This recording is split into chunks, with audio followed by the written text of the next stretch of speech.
You're listening to the Zipline Logistics Truck Yeah podcast, where we explore all kinds of hot topics in the logistics industry. Get ready to learn, laugh, and get your freight on.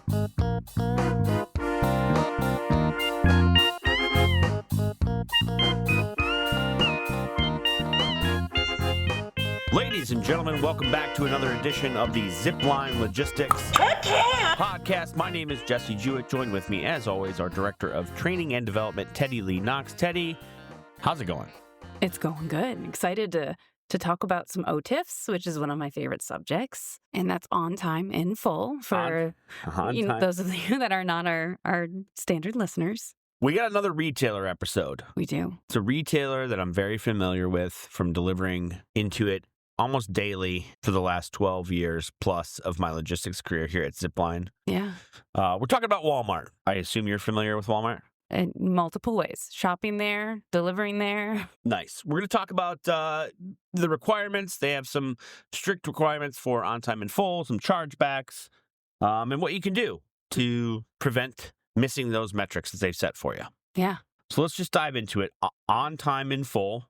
Correct me if I'm wrong, was it last January 2024?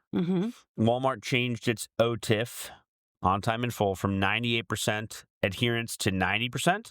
That's halfway correct. Okay. So on time in full is something that Walmart actually created. So all the other retailers that do this is basically off of Walmart's model, and that's two parts. On time and in full, but used together to actually grade vendors to make sure that vendors are doing what they're supposed to be doing. Both of those cause a really big impact if they're not done correctly. So it's 90% for the on-time portion and 95% for the in-full metrics is what it changed to in 2024, which is before it's kind of just been 98% across the board. Right. I believe with the exception of COVID, they changed it. They brought it down a little bit as well in full, but now they are changing it to be more important to be in full versus on time. Gotcha. Okay. So that makes sense. So let's get a little inside baseball here. That's a term, inside logistics baseball. Okay. I was going to say, I don't know anything about baseball. Dad's just saying. Okay. But so on time, right? Why would these things be separate? What does that mean? It doesn't make any sense to me. So on time for Walmart, which another facility inside of Walmart's reach, or like a partner, yes, is Sam's Club. Yep. And on time used to be different for Walmart and for Sam's Club. Okay. Sam's Club used to have a window of when you could arrive. Confusing. And Walmart's always been a very specific date that you can arrive. Gotcha. But as long as it arrives within this window, you're still okay to have things received and inbounded the way that they should be, but you're not on time. Okay. So you can still have your product received, inbounded, and then transferred to stores or direct to consumers. Gotcha. And the on-time portion allows for that entire network to run smoothly.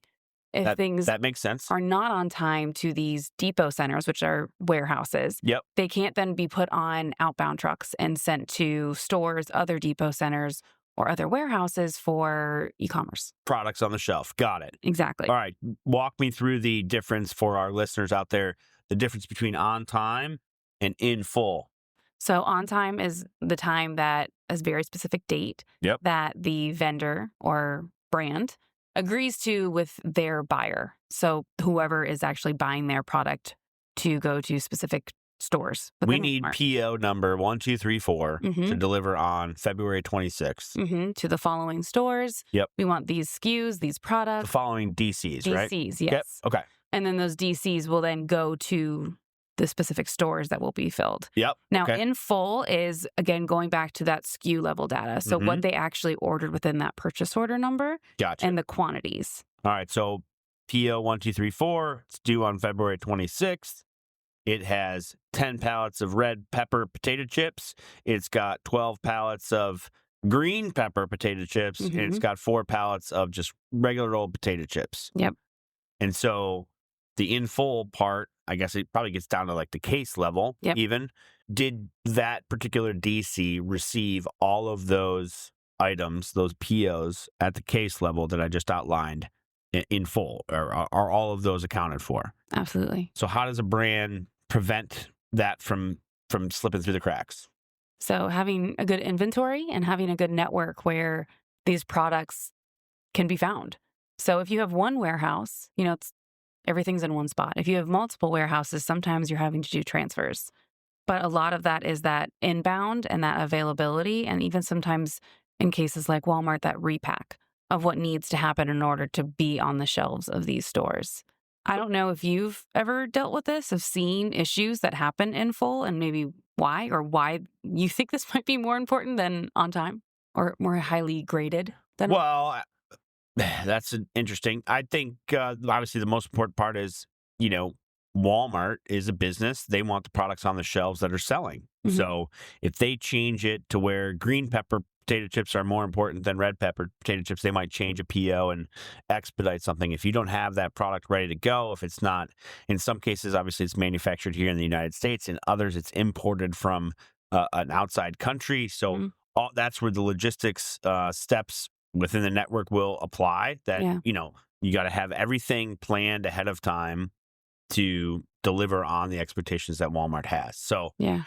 obviously there's an element too on the trucking side or the logistics side where in full would be damages could play a part of that, or God forbid, like a lost freight if you're dealing with an LTL carrier, or in some cases, bad actor carriers that are maybe partialing a shipment. Obviously, Mhm. potato chips is a real big target for that, where, again, a bad actor would take it upon themselves to break a seal and throw some potato chips on top of some other product to try and make some more money. Yeah. Obviously, we're doing everything in our power through vetting and things of that nature to rectify that, but Mhm. it does happen. Yeah. So you hit the nail on the head. That's what I wanted to get to, is that, you can be delivering on time to a PO all the, 100%. Mhm. And then if you don't have the product ready, again, whether it's not manufactured, whether it's not imported correctly, Mhm. or it's just delayed for whatever reason, then you might be missing that in full metrics. Yeah.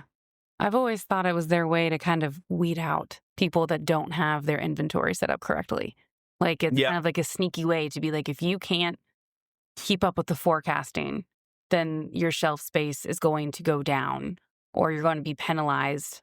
So then that way it kind of forces the hand to make changes from the vendor's perspective rather than the buyer asking for information or asking for Yeah. insight. Yeah. I mean, I think it's another emphasis on alignment across an organizational structure, right? So, like, if you're a salesperson and you have the Walmart account and they're saying, you know what, we need those green pepper potato chips, you're like, oh, absolutely, we got it, no problem. Mm-hmm. And then you haven't checked with inventory management, Mm-hmm. logistics planning, et cetera, to see exactly what you're dealing with, then that's can make and cause unnecessary problems. Yeah. We're just giving all the thoughts now. Yeah, So when you're thinking about inventory, obviously you're not just going to one retailer as a vendor, you're going to multiple. correct. So if you have a problem, less of all evils. Which one is charging the most? Yep. Let's make sure that we cover them first, and then we'll handle the rest and reallocate as needed to keep priorities in check. Yeah, you're always gonna have a favorite. That was one of Mm-hmm. my old basketball coach's line was, I'd like to treat everyone the same, but there's always going to be a favorite. We have a lot of sports analogies in this podcast. Let's keep it rolling. So we're not talking about brushbacks in baseball. We're talking about chargebacks, okay? There we go. Tell me about Walmart's chargebacks and fines. I believe it is 3% of the COGS, also known as the cost of the goods sold. So whatever the cost of that product sold or bought, depending on which side you're looking from, 3% of that is what goes to that fee. Whether it is, the 90% on time or 95% in full, whatever you did not fall on, those charges will come back. And they usually come back quarterly and in a lump sum, Yikes. not necessarily like by order. Right. You want to avoid that as much as Mhm. possible. That bill will come due at the end of the quarter, like you said. Yeah. And it could be hopefully it's not a large chunk of change. Yeah.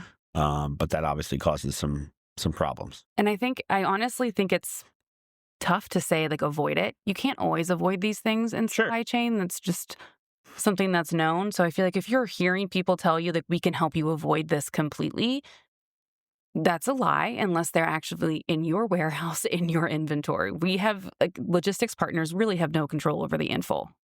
other than the bad actor piece that you're saying Right. that, we help with. But I think otherwise, it's mitigating it. It's finding ways to keep track of it and prepare you for those conversations. So when they come back with charges, you're aware, you can move on, and you could focus on the things that are important, like growing the relationships to keep your product on the shelf, not backtracking to figure out what this $3,000 charge was or more.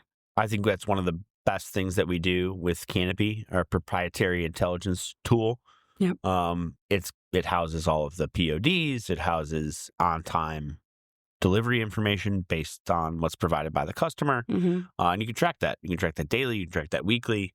You can filter it by retailer. It's really good. It helps make those decisions easier for our customers. Absolutely. One last piece. So some folks, I know we've seen it in the past, or certainly I'm talking to potential customers or current customers.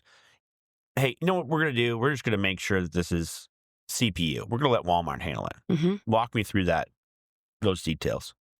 As to why I think customers do that? Just a little bit information about CPU. So CPU, also known as customer pickup, this is when the customer, so basically the buyer, is arranging transportation to pick up from the vendor's warehouse to deliver to the specific depots. And this usually actually sounds like a good idea. We'll handle it all for you. One of the biggest misconceptions here is that it'll arrive on time because the depot or the retailer is handling it. That's not correct. Let me guess. Walmart or other retailers have favorites too. Oh, absolutely, they have favorites. So there you go. There's the prioritization of who's driving the revenue, who's driving the margin to their shelves. That's who they're going to prioritize on picking up freight. Absolutely. And I think that it's not necessarily a bad decision. I think that going into these, there are some retailers that make sense to do CPU for specific vendors, but you have to be able to ask the right questions. You have to understand who they'll be using and how they deliver. Walmart's pretty notorious for having a drop yard. When you drop something, it's considered delivered. Delivered and inbound are different. So you could be dealing with some late fees, even though the trailer was on site well before that OTIF date, that on-time date. So I think that that's really important to understand. And then also being able to understand how your inventory works. So again, if you have multiple warehouses, the CPU is not just going to pick up from wherever the inventory is. They're going to have one set place that they want to pick up from. And they may not be giving you those, 5-day lead times that you were promising other carriers and promising your warehouse. And you may not be able to have that inventory. And then all of a sudden you're seeing that larger charge of the in full happen when it's out of your control. That's where it comes down to. It's a great buzzword to end on. This portion is control. Control. When you allow CPUs to happen, you lose an element of control. Obviously, you're not fully in control all the time as a customer. But working with a logistics provider helps you gain a little bit more control. We can prioritize shipments. We can move quickly. We can expedite things if we need to. We can help you make correct decisions on which retailers matter the most, which DCs matter the most, which POs matter the most, et cetera, et cetera. We can go all the way down the line.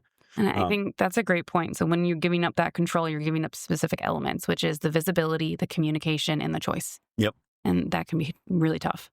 The good news, Teddy, like we talked about, we deliver into Walmart thousands of times a year. It's grown into one of our top 5 destinations over the last 12 years here for both of us. I guess you're probably at 13 now here at Zipline Logistics. So I would consider us SMEs, subject matter experts. That's why we're doing this. Yeah. That's why we're talking about it.